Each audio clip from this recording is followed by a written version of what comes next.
হাই friends, আমি ইয়াৰ আগৰ ক্লাছত পঢ়িছিলোঁ কাৰ্বন আৰু ইয়াৰ যোগ আৰু সেই চেপ্টাৰটো আমি শেষ কৰিলোঁ আৰু সেই চেপ্টাৰটো আছিলে বহুত দীঘল আৰু বহুত জানিবলগীয়া আছিলে। তাতে প্ৰত্যেকটো লাইন ইম্পৰ্টেণ্ট আছিলে কাৰণে তাৰ পাৰ্ট বহুত হৈ গৈছিলে পাৰ্টছবোৰ 15টা নে 16টা হৈছে ন। চ' এতিয়া আমি নিউ চেপ্টাৰ আৰম্ভ কৰোঁ মৌলৰ পৰ্যাবৃত্ত শ্ৰেণীবিভাজন। এইটো একো বেছি টান নহয়, সহজে হয় আৰু ইয়াৰে তোমালোকে ভালদৰে পঢ়িলে ইয়াৰ পৰাতো কুৱেশ্যন আহে, গতিকে সেইবোৰ ধুনীয়াকৈ এটেম্প্ট কৰিব পাৰিবা। চ' আজি আমি ষ্টাৰ্ট কৰোঁ মৌলৰ পৰ্যাবৃত্ত শ্ৰেণীবিভাজন। এতিয়া চোৱা, তোমালোকে নামটোতেই গম পাইছা যে মৌলৰ পৰ্যাবৃত্ত মানে কি? পৰ্যাবৃত্ত মানে কি? কিছুমান পৰ্যায় আৰু শ্ৰেণীবিভাজন মানে শ্ৰেণী কৰা আৰু মৌল। এতিয়া মৌল আৰু যৌগৰ মাজততো পাৰ্থক্য জানাই। এতিয়া আমাৰ কিতাপত যিবোৰ লাইন আছে সেইবোৰ মই কি কৰিছোঁ, কিছুমান পইণ্টছ ৱাইজ লিখি দিছোঁ। যদি তোমালোকে এইবোৰ নোট ডাউন কৰিব পাৰা নোট ডাউন কৰি ল'বা, কিন্তু যদি ধৰা নকৰাও তেতিয়া অকল বুজি ল'লেই হ'ব, কিতাপখন ৰিডিং কৰিলে বুজি পাই যাবা। কিন্তু যদি তোমালোকে ধৰা ৰিভিজন হিচাপে এইকেইটা এনে পইণ্টছ কৰি লিখি ল'ব খোজা তেতিয়াহ'লে লিখি ল'ব পাৰিবা। এতিয়া চোৱা, আৰু তোমালোকে কোৱালিটিটো 360 বা 240 কৰি ল'বা। গম পাইছে কোনটো কোৱালিটিৰ কথা কৈছোঁ? ভিডিঅ' কোৱালিটি, কাৰণ 140 কৰিলে মানে বেছি ভালকৈ দেখা নাপায়। অ'কে, চ' আমি ষ্টাৰ্ট কৰোঁ। এতিয়া চোৱা, আমাৰ চাৰিওকাষৰ পদাৰ্থবোৰক আমি তিনিটা ভাগত মেইনলি ভাগ কৰোঁ আৰু সেই তিনিটা ভাগ তোমালোকে পাইছা, ক্লাছ 7 নে 8তে আছিলে। তাতে সেই তিনিটা ভাগ কি? মৌল, যৌগ আৰু মিশ্ৰণ। মৌল কি? মৌল হৈছে য'ত মাত্ৰ এক প্ৰকাৰৰ পৰমাণু পোৱা যায়। এতিয়া এক প্ৰকাৰৰ পৰমাণু মানে কি? যে ধৰা হাইড্ৰজেন থাকিলে অকল তাত মৌল এটাত অকল হাইড্ৰজেনৰ পৰমাণুৱে থাকিব, অক্সিজেন থাকিলে অক্সিজেনৰ পৰমাণুৱে থাকিব। এতিয়া এক প্ৰকাৰৰ পৰমাণু বুলি কিয় কৈছে? এক প্ৰকাৰৰ পৰমাণু বুলি এইকাৰণেই কৈছে কাৰণ প্ৰত্যেকটো মৌলৰ পৰমাণুবোৰৰ যিটো ধৰ্ম বা পৰমাণুবোৰ বেলেগ বেলেগ, গঠনটো একে, পৰমাণুটোৰ গঠনটো একে হ'ব। পৰমাণুত কি থাকে? ইলেক্ট্ৰন, প্ৰ'টন, নিউট্ৰন থাকে। সেইটো বাৰু সকলোৰে কাৰণে একে, কিন্তু তাত প্ৰ'টনৰ সংখ্যা বা তাত ইলেক্ট্ৰনৰ সংখ্যা সেইবোৰহে বেলেগ বেলেগ হ'ব। যেনেকৈ আমি পাৰমাণৱিক সংখ্যা, পাৰমাণৱিক ভৰ সেইবোৰতো জানাই। হাইড্ৰজেনৰ পাৰমাণৱিক সংখ্যা কিমান? 1। তেনেকৈ অক্সিজেনৰ পাৰমাণৱিক সংখ্যা 8। সেনেকৈ মানে সকলোৰে কি হয়, বা মৌলটোৰ পৰমাণুৰ সংখ্যা বেলেগ বেলেগ হয়। সেইকাৰণে মৌল এটা কি? য'ত মাত্ৰ এটা মৌলত মাত্ৰ এক প্ৰকাৰৰ পৰমাণু পোৱা যায়। যেনেকৈ মৌলবোৰ কি? Hydrogen, nitrogen, oxygen. পৰ্যাবৃত্ত তালিকা তোমালোকে যিমান পাবা সেই গোটেইকেইটা কি হয়? মৌলয়ে হয়। আৰু মৌলবোৰ আৱিষ্কাৰ হৈ গৈ থাকে। ধৰা আমি এতিয়া যিবোৰ মৌল জানো, অক্সিজেন, হাইড্ৰজেন, নাইট্ৰজেন, এইবোৰ আমি জানো বৰ্তমান, সেইকাৰণে আমি এইবোৰ পঢ়িব পাৰিছোঁ। কিন্তু যিবোৰ নতুনকৈ আৱিষ্কাৰ হৈ থাকে, ইউৰেনিয়াম বা সেইবোৰ আমি নতুনকৈ আৱিষ্কাৰ হৈ গৈ থাকিলে বেছিকৈ আমি পৰ্যাবৃত্ত তালিকাত আমি সেইবোৰ আকৌ যোগ দিব লাগিব। কিন্তু বৰ্তমান নতুনকৈ হোৱা নাই একো আৱিষ্কাৰ, সেইকাৰণে পৰ্যাবৃত্ত তালিকাখন আমি কিতাপত যিখন আছে সেইখনে পঢ়িম। গতিকে গম পালা যে মৌল মানে কি? য'ত মাত্ৰ এক প্ৰকাৰৰ পৰমাণু পোৱা যায়। এক্সাম্পল কি হ'ব? হাইড্ৰজেন, নাইট্ৰজেন বা পৰ্যাবৃত্ত তালিকাৰ যিবোৰ আছে চব মৌলয়ে হয়। তুমি যিকোনো উদাহৰণ দিব পাৰা। কিন্তু যৌগবোৰ কিনো? এতিয়া যৌগ, যিহেতু আমি যৌগ আচলতে গঠন কৰি গৈ থাকিবই পাৰিম। এতিয়া হাইড্ৰজেনৰ লগতে মানে গঠন হোৱা যৌগ ইমান আছে। মানে যৌগ মানে কি? য'ত এটাতকৈ বেছি মৌল পোৱা যায়। মানে কি? বেলেগ বেলেগ প্ৰকাৰৰ পৰমাণু পোৱা যাব। মানে কি? ধৰা তোমালোকে হাইড্ৰজেন আৰু কাৰ্বনৰ লগাইছা, কি হ'ব? হাইড্ৰজেন কাৰ্বনেট হ'ব পাৰে বা বেলেগ বেলেগ হাইড্ৰজেন বাই কাৰ্বনেট হ'ব পাৰে। চ' সেনেকুৱা কিছুমান আমাৰ আছে ন। আৰু তেনেকৈ আমাৰ ইয়াৰ আগৰ চেপ্টাৰটোত কাৰ্বনটোতে তোমালোকে পাইছিলে যে কাৰ্বনে গঠন কৰা যৌগৰ সংখ্যা আটাইতকৈ বেছি। মানে কাৰ্বনে আটাইতকৈ বেছি যৌগ গঠন কৰে। মানে কি? কাৰ্বনৰ লগত যিবোৰ মৌল লগ হয় সেইবোৰৰ সংখ্যাও বেছি। এতিয়া তোমালোকে ক'ব পাৰিবা নেকি যে কাৰ্বনৰ লগত কি যৌগ হয়, কেনেকুৱা গঠন কৰে? কাৰণ হাইড্ৰজেনৰ লগত সি মিথেনো গঠন কৰিব পাৰে, ইথেনো গঠন কৰিব পাৰে কাৰ্বনে। তেনেকৈ হেপ্টেন গঠন কৰিব পাৰে, হেক্সেনো গঠন কৰিব পাৰে। গতিকে এটা মানে দুটা মৌলে একেলগে ভিন্ন প্ৰকাৰৰ যৌগ গঠন কৰিব পাৰে। মানে যৌগৰ সংখ্যা কি? মৌলতকৈ মানে মৌলবোৰ লগ হৈ কি যৌগ হয়। গতিকে যেনেকৈ আমাৰ সংখ্যাবোৰৰ অংককেইটাক তোমালোকে মৌল বুলি ধৰিব পাৰিবা, আৰু যিবোৰ সংখ্যা সেইবিলাকক তোমালোকে যৌগ বুলি ধৰিব পাৰিবা। এতিয়া চোৱা, তোমালোকে তিনিটা অংক থকা সংখ্যাই হওক, দুটা অংক থকা সংখ্যাই হওক, তাতেতো অংকৰ সংখ্যাটো একেই আছে। মানে কি? অংক 0ৰ পৰা 9লৈকে এই 10টা অংকই থাকে আমাৰ। এই 10টা অংকৰে আমি অসীম সংখ্যা গঠন কৰিব পাৰোঁ। কিন্তু এটা বস্তু চাবা, অংক হ'লেতো আমি 0ৰ লগত নটো লগ ল'ব পাৰোঁ বা শূন্যৰ লগত 8টো লগ ল'ব পাৰোঁ। কিন্তু যৌগৰ ক্ষেত্ৰত প্ৰত্যেকটো মৌলই প্ৰত্যেকটোৰ মানে লগত মৌল মানে যৌগ গঠন নকৰিব পাৰে। মানে প্ৰত্যেকটো ধৰা হাইড্ৰজেনে কাৰ্বনৰ লগত মৌল গঠন কৰে, অক্সিজেনৰ লগত কৰে বা বেলেগ এটা মৌলৰ লগত সি নকৰিবও পাৰে। সেনেকুৱা নহয় যে হাইড্ৰজেনে প্ৰত্যেকৰ লগতে মৌল গঠন কৰিব। সি হয়তো সহযোজী বান্ধনি বা হয়তো আয়নীয় বান্ধনি, এই দুটাৰ ভিতৰত মানে আমাৰ আৰু বেলেগ বেলেগ ধৰণৰ বান্ধনি আছে, কিন্তু আমাৰ 10ত মাত্ৰ দুটা মানে মেইনলি এই দুটা বান্ধৱীৰ কথা বান্ধনিৰ কথাই কৈছে। গতিকে এই দুটা বান্ধনিৰ কথাই তোমালোকে চাবা যে এই দুটা বান্ধনিত হ'বলৈ যিবোৰ চৰ্ত লাগে সেইবোৰ সি পূৰণ কৰিব পাৰিব লাগিব প্ৰত্যেকটো মৌলই, তেতিয়াহে যৌগটো গঠন হ'ব পাৰিব। গতিকে যৌগৰ কথাটো গম পালা। এইবাৰ মিশ্ৰণ মানেও সেই যেনেকৈ পানী আৰু চেনিৰ মিশ্ৰণ, পানী আৰু নিমখৰ মিশ্ৰণ শব্দটোতো পাইছে, যিবোৰ মিহলি হৈ থকা। কিন্তু মেইনলি আমাক এই পাঠটোত মৌল আৰু যৌগৰ কথাই আমি চাম। মেইনলি আমি মৌলৰ কথা আচলতে চাম বুলি ক'ব পাৰোঁ, কাৰণ পৰ্যাবৃত্ত তালিকাত আমাৰ মৌলবোৰ পঢ়োঁ। এতিয়া চোৱা, এতিয়া এটা কিছুমান ইম্পৰ্টেণ্ট ইয়াতে আমাৰ মানে পইণ্টছ আহিব যিবোৰ আমি মনত ৰাখিব লাগিব। যেনেকৈ আমাৰ ফাৰ্ষ্ট পইণ্টটো হৈছে যে 1800 চনত মাত্ৰ 30টা মৌল আৱিষ্কাৰ হৈছিল। এইটো এটা ইম্পৰ্টেণ্ট পইণ্ট। আৰু এই চেপ্টাৰটো তোমালোকে চনটো ক'ৰ পৰা পাবা জানে? 1800 চনৰ পৰাই পঢ়িব পাবা। মানে কি 1800 চনৰ পৰা আৰম্ভ কৰি যিবোৰ আৱিষ্কাৰ হৈছিল সেই আৱিষ্কাৰৰ চনবোৰো আছে ইয়াতে, আৰু লগে লগে মৌলৰ সংখ্যাটো আছে। এতিয়া চোৱা, মানে কি কৈছে, মই কৈছিলোঁ যে মৌলবোৰ কি হৈ থাকে, আৱিষ্কাৰ হৈ গৈ থাকে সময়ৰ লগে লগে, কাৰণ আমি বিভিন্ন ধৰণে আমি পৰীক্ষা নিৰীক্ষা কৰি ৰাসায়নিকভাৱে মৌলবোৰ আৱিষ্কাৰ কৰোঁ। এতিয়া সেই সময়ত 1800 চনত, আজিৰ পৰা বহুত বছৰ আগতেই হ'ব, গতিকে 1800 চনত কি হৈছিল, মাত্ৰ 30টা মৌল আৱিষ্কাৰ হৈছিল। এই মাত্ৰ 30টা, আৰু এই 30টা মৌলৰ ধৰ্মবোৰ ভিন ভিন আছিল। ডেফিনেটলি ধৰ্মবোৰ ভিন ভিন হ'বই, কাৰণ 30টা মৌল যিহেতু আৱিষ্কাৰ হৈছে মানে কি বেলেগ বেলেগ ধৰণে, যেনেকৈ অক্সিজেনটো হাইড্ৰজেন হ'ব নোৱাৰে, সেইকাৰণেতো তাক অক্সিজেন নাম দিয়া গৈছে, বা সেইকাৰণেতো তাক হাইড্ৰজেন নাম দিয়া গৈছে। গতিকে কিতাপত আছে এইটো লাইন যে 30টা মৌলৰ ধৰ্মবোৰ ভিন ভিন আছিল। এইটো হ'বই, কাৰণ মৌলবোৰৰ কি পৰমাণুবোৰৰ প্ৰকাৰটো এটা মৌলত এক ধৰণৰ পৰমাণুৱে পায় আৰু বেলেগটো মৌলত বেলেগ ধৰণৰ পৰমাণু পায়, সেইকাৰণে সিহঁতৰ ধৰ্মবোৰো বেলেগ বেলেগ। এতিয়া আমি এইখিনি গম পালোঁ, কিন্তু এতিয়া আমি বুজি পাব লাগিব যে মৌলৰ পৰ্যাবৃত্ত শ্ৰেণী বিভাজন, মৌলবিলাক আমি শ্ৰেণী বিভাগনো কিয় কৰোঁ, বা আমি শ্ৰেণী বিভাজন কৰিব লগা হ'ল কিয়? ইয়াৰ কাৰণে এটা উদাহৰণ চোৱা। এই উদাহৰণটো কিতাপত ধুনীয়াকৈ আছে, কিন্তু মই তোমালোকক পইণ্ট ৱাইজ লিখি দিছোঁ।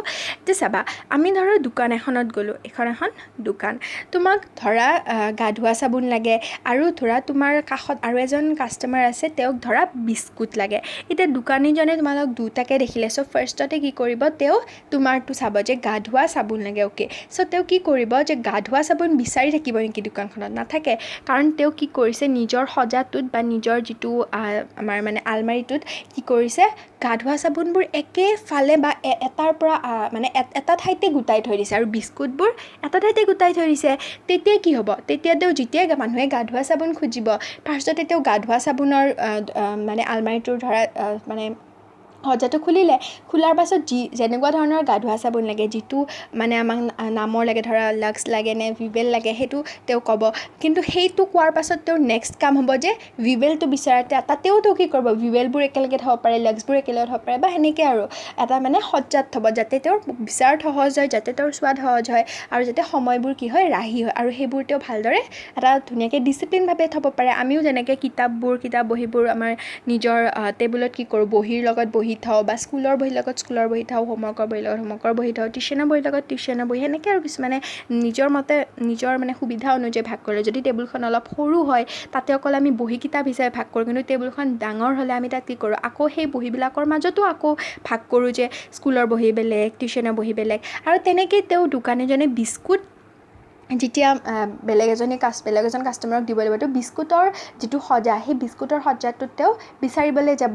মানে কি হ'ল, ইয়াতে আমাৰ এটা পইণ্টে হ'ল যে তেওঁ পৃথকে সজাই থৈছে। কি কেনেকৈ সজাই থৈ দিছে, পৃথকে সজাই থৈ। এতিয়া পৃথকে কোনবোৰক বস্তু সজাইছে, এনেকুৱা নহয় যে গা ধোৱা চাবোনৰ লগত এটা বিস্কুট মানে এখন বিস্কুট ধৰা এক পেকেট বিস্কুট এটা গা ধোৱা চাবোনৰ লগত তেওঁ এডোখৰ গা ধোৱা চাবোনৰ লগত একেলগে থৈ দিছে, বা বেলেগ এখন বিস্কুট সেনেকৈ থৈছে নেকি? থোৱা নাই। গা ধোৱা চাবোনৰ লগত গা ধোৱা চাবোনে থৈছে, কাৰণ গা ধোৱা চাবোনৰ নামটোৰ কি কমন আছে, তাৰ কি সাধাৰণ বৈশিষ্ট্য আছে, কাৰণ সেই গোটেইকেইটা গা ধোৱা চাবোন।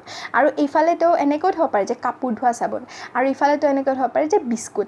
মানে কি, যে আমি সেইবোৰকহে পৃথকে সজাওঁ যিবোৰৰ ধৰ্মবোৰ একে একে যেনেকৈ গা ধোৱা চাবোনৰ ধৰ্মবোৰ একে কাৰণে প্ৰত্যেকটো গা ধোৱা চাবোনৰ ধৰ্ম কি যে গা ধোৱাত সি ব্যৱহাৰ হয় গতিকে সেইটো তাৰ এটা সাধাৰণ ধৰ্ম যেনেকৈ আমি লসাগু গসাগু ওলালে সাধাৰণ উৎপাদক চাওঁ সেনেকৈ আমি ইয়াতেও কি কৰিম পৃথকে কেনেকৈ সজাম যে প্ৰত্যেকটো পৃথকে সজোৱা বস্তুৰ নিজৰ কি থাকিব লাগিব এটা সাধাৰণ গুণ থাকিব লাগিব যেনেকৈ আমি বিস্কুটবোৰ কি কৰোঁ এটা প্ৰত্যেকটো ধৰণৰ বিস্কুট এটাতে থওঁ কাৰণ সেই প্ৰত্যেকৰে ধৰ্ম বা প্ৰত্যেকৰে গুণটো একে সেনেকৈ তোমালোকে যদি মৌলৰ ক্ষেত্ৰত চোৱা যে বিজ্ঞানীসকলে মৌলৰ এইটো বহুত ইম্পৰ্টেণ্ট এইটো শব্দটো যে ধৰ্ম অনুসৰি শ্ৰেণী বিভাজন কৰিছিল কি অনুসৰি ধৰ্ম অনুসৰি মানে কি ধৰা হাইড্ৰজেনৰ ধৰ্ম বা হাইড্ৰজেনৰ যিটো ৰাসায়নিক ধৰ্ম হওক বা ভৌতিক ধৰ্ম হওক এটা বেলেগ মৌলৰ লগত যদি একে তাক এটা শাৰীতে সজাইছিল বা তাক এটা গোটতে সজাইছিল দেন আৰু এটা বেলেগ এটা মৌলৰ ধৰ্ম যদি একে হয় আন এটা বেলেগ মৌলৰ ধৰ্মৰ সৈতে তেওঁ একেলগে সজাইছিল কিন্তু তোমালোকে ভাবিব পাৰা যে মৌলৰ দেখোন পৰমাণুবোৰ বেলেগ হয় প্ৰত্যেকৰে মৌলবোৰ দেখোন এটাতকৈ আনটো পৃথক এইটো কি পৃথক এইটো তোমাৰ ধৰ্ম পৃথক নহয় সিহঁতৰ কি পৃথক সিহঁতৰ গঠনবোৰ পৃথক এটা যে মই লিখি দিছোঁ যে ধৰ্ম পৃথক মানে কি যে সিহঁতৰ যিটো গঠন বা সিহঁতৰ যিটো বিক্ৰিয়া কৰাৰ প্ৰণালী সেইটো বেলেগ হ'ব পাৰে কিন্তু সিহঁতৰ কিছুমান হ'লেও সাধাৰণ বৈশিষ্ট্য থাকিব আৰু সেই বৈশিষ্ট্যবোৰ কেনেকুৱা ধৰণে কৰোঁ সেইবোৰেতো আমি এই চেপ্টাৰটোত পঢ়িম চ' ফাৰ্ষ্ট আমি যিটো পঢ়িব লাগিব ইম্পৰ্টেণ্ট ইয়াতে আমি মেইনলি আমি তিনিটা কনচেপ্ট পঢ়িম তিনিজন বিজ্ঞানীৰ কথা মেইনলি পঢ়িম আৰু তাৰপাছত আৰু আমি যিখন বৰ্তমান পৰ্যাবৃত্ত তালিকা কিতাপত দিয়া আছে সেইখনৰ বিষয়ে আলোচনা কৰিম এতিয়া চোৱা ফাৰ্ষ্ট আমাৰ হৈছে ডবাৰেইনাৰৰ ট্ৰায়াড চ' এই নামবোৰ চাইণ্টিষ্টৰ মনত ৰাখিব লাগিব তদুপৰি ইয়াৰ লগত জড়িত যিবোৰ পইণ্টছ মই লিখি দিছোঁ প্ৰত্যেকটো পইণ্টছে ইম্পৰ্টেণ্ট প্ৰত্যেকটো পইণ্টছে মনত ৰাখিব লাগিব তোমালোকে এনেকৈ লিখি ল'ব পাৰা ইয়াতে মই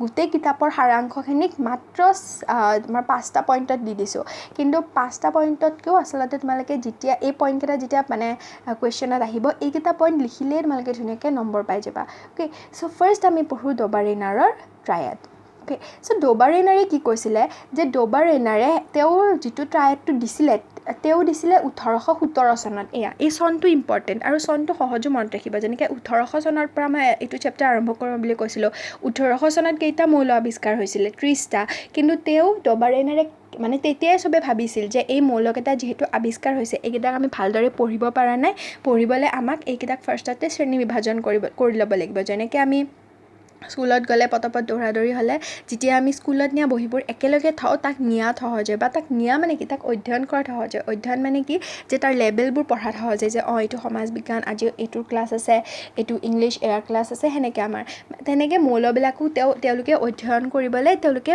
পৃথক কৰাৰ এটা ধাৰণা মনলৈ আহিছিল কিন্তু সেইটোক ফাৰ্ষ্ট বাস্তৱাকাৰ ৰূপ দিছিলে ডবাৰেইনাৰে 1817 চনত তেওঁ কি কৰিছিলে 3টা ট্ৰায়াড গঠন কৰিছিল কেইটা গঠন কৰিছিল ট্ৰায়াড 3টা এতিয়া ট্ৰায়াড মানে কি ট্ৰায়াড বা ট্ৰিক বুলি তেওঁ নামকৰণ কৰিছিল ট্ৰায়াড বা ট্ৰিক মানে হৈছে ট্ৰায়াড মানে কি এইটো আচলতে ইংলিছ এটা ৱৰ্ড হয় বা তেওঁ ৰসায়নবিদ আছিল কিন্তু তেওঁ আমাৰ জাৰ্মান দেশৰ আছিল কিন্তু সেইটো নালাগে কোনটো দেশৰ এইটো মনত ৰাখিবা তেওঁৰ সম্পূৰ্ণ নামটো কি জোহান উলফগেং ডবাৰেইনাৰ আৰু তেওঁ 3টা ট্ৰায়াড গঠন কৰিব পাৰিছিলে ট্ৰায়াড মানে কি আৰু 3টা মানে কি এটাত যিহেতু 3টা মৌল থাকে ট্ৰায়াড মানে 3টা মৌল এটা ট্ৰায়াডত 3টা মৌল থাকে গতিকে 3টা ট্ৰায়াডত কেইটা মৌল থাকিব 9টা মৌল সেইকাৰণে মই ইয়াতে লিখিছোঁ 9টা বুলি এইটো তোমালোকে বুজি পাবা যেতিয়া মই দেখাই দিম কেইটা মৌল থাকে তেওঁৰ ট্ৰায়াডটোত 9টা মৌল এতিয়া ভাবিছে তোমালোকে 9টা মৌল 9টা মৌল কিয় থাকে সেইখিনি সময়ততো 30টা মৌলহে আৱিষ্কাৰ হৈছিল সেইটোৱেতো তেওঁৰ কি আছিলে ফেইলিয়ৰ আছিলে সেইটো তেওঁৰ সীমাবদ্ধতা আছিলে এতিয়া তেওঁ কি কৰিছিলে তেওঁ একে ধৰ্ম বিশিষ্ট মৌলবোৰক একেটা গোটত সজাবলৈ যত্ন কৰিছিল বা একোটা গোটত সজাবলৈ যত্ন কৰিছিল তেওঁ কি কৰিছিলে মৌলবোৰ লৈছিল আৰু প্ৰত্যেকটো মৌলৰ ধৰ্মবোৰ তেওঁ পৰীক্ষা কৰিছিল আৰু ধৰ্মবোৰ পৰীক্ষা কৰি যিবোৰৰ ধৰ্ম অলপ হ'লেও একে পাইছে সেইবোৰক তেওঁ এটা গোটত সজাইছিল আৰু এই গোটটোত তেওঁ তিনিটাকে মৌল সজাইছিল 3টা মৌলৰ কেইটামান গোট যাক আমি ট্ৰায়াড বা ট্ৰিক বুলি কওঁ সেই ট্ৰায়াড বা ট্ৰিক তেওঁ চিনাক্ত কৰিছিল অ'কে চ' এই ট্ৰায়াড এটাৰ মৌল 3টাক তেওঁ কেনেকৈ সজাইছিল সেইটো ইম্পৰ্টেণ্ট কাৰণ তেওঁ অলপমান বেলেগ ধৰণে চবতকৈ হাতকৈ এটা সজাইছিল কাৰণ তেওঁ ফাৰ্ষ্ট কৰিছিল কিন্তু তাৰ পাছত তোমালোকে যেতিয়া বেলেগ বেলেগ সাইন্টিষ্ট পাবা তেওঁলোকে ডবাৰাইনৰ দৰে সজোৱা নাছিল তে ডবাৰাইনেৰে অলপমান এটা বেলেগ ধৰণে সজাইছিল হেতু কি যে ট্ৰায়াড এটাৰ মূল তিনিটাক তেওঁ সিহঁতৰ পাৰমাণৱিক ভৰৰ বৰ্ধিত ক্ৰমত সজাইছিল আৰু তেওঁ পাৰমাণৱিক ভৰৰ বৰ্ধিত ক্ৰমত সজাই এনেকৈ সজাইছিল যে মাজৰটোৰ পাৰমাণৱিক ভৰ আন দুটাৰ পাৰমাণৱিক ভৰৰ গড় মানৰ সমান হয় এইটো বস্তু অলপ বুজি পাবলৈ তোমালোকে কঠিন পাব পাৰা কিন্তু মই ভালদৰে এটা লিখি দিছোঁ চোৱা যে তেওঁ কি কৰিছিলে তিনিটা তেওঁ মৌল লৈছিল তিনিটা মৌল তেওঁ এনেকৈ লৈছিল যাতে মাজৰটোৰ যিটো পাৰমাণৱিক ভৰ সেই পাৰমাণৱিক ভৰটো ফাৰ্ষ্ট আৰু থাৰ্ডটোৰ গড় মানৰ সমান হয় কি গড় মানৰ সিহঁতৰ পাৰমাণৱিক ভৰৰ এইটো যে সিহঁতৰ পাৰমাণৱিক ভৰৰ বৰ্ধিত ক্ৰমত সজালে মাজৰটোৰ পাৰমাণৱিক ভৰ আন দুটাৰ পাৰমাণৱিক ভৰৰ গড় মানৰ প্ৰায় সমান হয় এতিয়া চোৱা ধৰা তেওঁৰ ট্ৰায়াডটো কি জানানে এইটো তেওঁৰ ট্ৰায়াড এইটো তেওঁৰ মানে তেওঁ যিটো মানে সজাইছিল যেনেকৈ তেওঁ ট্ৰায়াড যে প্ৰস্তুত কৰিছিল তিনিটা এইটো হৈছে তেওঁৰ তিনিটা ট্ৰায়াড এই তিনিটা ট্ৰায়াড মনত ৰাখিব পাৰা এই তিনি ট্ৰায়াড যে ডবাৰাইনৰ ট্ৰায়াড কেইটা লিখা কাৰণ এইটো আহি যাব পাৰে কাৰণ এইখনেই তেওঁৰ মানে পৰ্যাবৃত্ত তালিকা তেওঁৰ সময়ত তেওঁৰ পৰ্যাবৃত্ত তালিকাখন এইখনে তেওঁ সজাব পাৰিছিল তেওঁ কি কৰিছিলে এইফালে চাই যাবা মানে এনেকৈ চাই যোৱা পথালিকে নহয় থিয়কে চাই যাবা এইটো মোৱাকে যে লিথিয়ামৰ পিছত কেলছিয়াম নাচাবা কি চাবা লিথিয়াম ছ'ডিয়াম পটেছিয়াম এইটো এটা ট্ৰায়াড কেলছিয়াম ষ্ট্ৰনচিয়াম বেৰিয়াম এইটো এটা ট্ৰায়াড ক্ল'ৰিন ব্ৰমিন আয়ডিন এইটো এটা ট্ৰায়াড এতিয়াতো ট্ৰায়াডকেইটা কেনেকৈ সজাইছিল তোমালোকে জানা যে লিথিয়ামৰ পাৰমাণৱিক ভৰ ছ'ডিয়ামতকৈ সৰু বা ছ'ডিয়ামৰ পটেছিয়ামতকৈ সৰু মানে তেওঁ কি কৰিছিলে সৰুৰ পৰা ডাঙৰলৈ পাৰমাণৱিক ভৰ সজাইছিল কিন্তু তেওঁ এনেকৈ সজোৱা নাছিল যে সৰুৰ পৰা ডাঙৰ ডাইৰেক্ট সজোৱা নাছিল তেওঁ এনেকৈ সজাইছিল যে ছ'ডিয়ামৰ যিটো পাৰমাণৱিক ভৰ সেইটো হৈছে আমাৰ 23 লিথিয়াম আৰু পটেছিয়ামৰ পাৰমাণৱিক ভৰৰ যাতে গড় মানৰ সমান হয় এতিয়া চোৱা লিথিয়ামৰ এইটো ভালদৰে বুজিবলৈ এইখিনি চোৱা মই জুম কৰি দেখাই দিওঁ চোৱা দেখিছা যে ছ'ডিয়ামৰ পাৰমাণৱিক ভৰ এতিয়া ছ'ডিয়ামৰ পাৰমাণৱিক ভৰ পাবলৈকে আমি কি কৰিব লাগিব যিহেতু সূত্ৰমতে কি ফাৰ্ষ্ট আৰু থাৰ্ডটোৰ গড় মানৰ সমান এতিয়া গড় মান মানে কি জানানে ধৰা তোমালোকৰ তিনিটা ছাবজেক্ট আছে তিনিটা ছাবজেক্টত 100 মাৰ্কছৰ তুমি এটা ছাবজেক্টত ধৰা 90 পালা আন এটা ছাবজেক্টত 80 পালা আৰু এটা ছাবজেক্টত 60 পালা তোমালোকক যদি কওঁ তোমালোকৰ পাৰ্চেণ্টেজ কিমান পাৰ্চেণ্টেজ কেনেকৈ ওলায় বা পাৰ্চেণ্টেজ মানে আচলতে গড় মান কেনেকৈ ওলায় যে এই যে তিনিটা ছাবজেক্ট আছে তোমালোকে কি কৰিব লাগিব ফাৰ্ষ্টতে 90 + 80 + 60 কৰিব লাগিব আৰু 90 + 80 + 60 কৰি এই যোগফলটো যিটো পোৱা তাক যেইটা ছাবজেক্ট আছিল কেইটা ছাবজেক্ট আছিল তিনিটা গতিকে সেই তিনিৰে হৰণ কৰি দিব লাগিব আৰু এই তিনিৰে হৰণ কৰিলে তোমালোকে কি পাই যাবা গড় মান পাই যাবা আৰু ইয়াক যদি শতাংশত ওলাব লাগে কি কৰিব লাগিব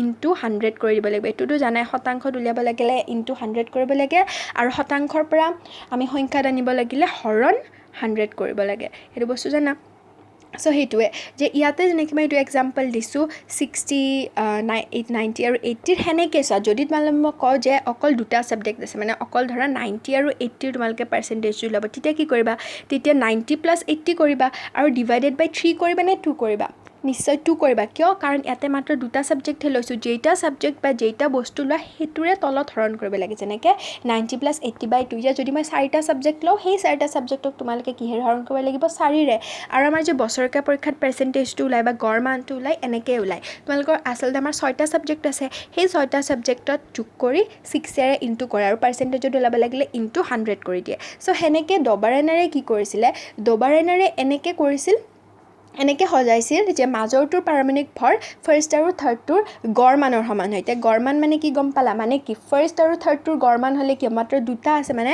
ফাৰ্ষ্টটোৰ মানে কি হয় লিথিয়ামৰ পাৰমাণৱিক ভৰ হৈছে 6.9 আৰু পটেছিয়ামৰ মই পাৰমাণৱিক ভৰ কৈছোঁ পাৰমাণৱিক সংখ্যা কোৱা নাই পাৰমাণৱিক সংখ্যা তোমালোকে জানা লিথিয়ামৰ 3 কিন্তু পাৰমাণৱিক ভৰটোত অলপমান দশমিক থকা সংখ্যাও আহিব পাৰে কিন্তু আমি লগভগ এইটো 6 ধৰোঁ কিন্তু মানে ধৰা 7 ধৰিব পাৰিম কাৰণ 6.9 আছে 7 ধৰোঁ কিন্তু পাৰমাণৱিক সংখ্যাটো আমি 3য়ে ধৰোঁ এতিয়া চাবা ফাৰ্ষ্টটোৰ লিথিয়ামৰ পাৰমাণৱিক ভৰ 6.9 আৰু পটেছিয়ামৰ কিমান 39 ইহঁত দুটাৰ গড় মান মানে কি 6.9 + 39 ডিভাইডেড বাই 2 কাৰণ ইয়াতে দুটা আছে চ' এই গড় মানটো যেতিয়া আমি পাম তেতিয়া আমি কি পাম 20 মানে কৰি চাম 22.95 পাম এতিয়া 22.95 মানে কি নিয়াৰলি ইকুৱেল টু কিমান 23 মানে পূৰা 2.95টো অলপ মানে কি হয় অলপমানহে আছে 23 পাবলৈ মানে কি আমি 23 বুলি লিখিব পাৰোঁ এতিয়া এই 23টো কাৰ পাৰমাণৱিক ভৰ ছ'ডিয়ামৰ। পিছত এই 23টো কাৰ পাৰমাণৱিক ভৰ? ছ'ডিয়ামৰ। গতিকে ছ'ডিয়ামৰ পাৰমাণৱিক ভৰটো আমি কেনেকৈ পালোঁ? ফাৰ্ষ্ট আৰু থাৰ্ডটোৰ গড় মান কৰি আমি পালোঁ। মানে এতেও তোমালোকে যদি ষ্ট্ৰনচিয়ামৰ চাব বিচাৰা পাৰমাণৱিক ভৰ, কিতাপত দিয়া আছে যে কেলছিয়ামৰ পাৰমাণৱিক ভৰ আৰু বেৰিয়ামৰ পাৰমাণৱিক ভৰৰ যোগ কৰি 2ৰে হৰণ কৰিলে ষ্ট্ৰনচিয়ামৰ পাম। তেনেকৈ ক্ল'ৰিন আৰু আয়ডিনৰ যোগ কৰি আমি ব্ৰমিনটো পাম। সেনেকৈ তেওঁ সজাইছিল। এতিয়া আমাক কিতাপত এখন তালিকা আছে, তালিকা 5.1ত আমাক দিয়া আছে কেইটামান সেইকেইটাৰ ভিতৰত কোনকেইটাই এই ডবৰাইনাৰৰ ট্ৰায়েডটো যদি আমি সজাওঁ, ডবৰাইনাৰৰ সূত্ৰ মতে কোনকেইটা মানে হ'ব, কোনকেইটাক আমি সজাব পাৰিম, সেইটো তেওঁলোকে সুধিছে। আৰু এইটো তোমালোকে কৰি পেলাই কি পাবা জানানে? বি আৰু চি পাবা। মানে বি আৰু চিটোৱে পালন কৰিব ডবৰাইনাৰৰ নিয়ম, কিন্তু বাকীকেইটাই পালন নকৰে। সেইটো কৰি চাব পাৰা, আৰু সেইটো কৰিলেহে তোমালোকৰ কনচেপ্টটো ক্লিয়াৰ হ'ব।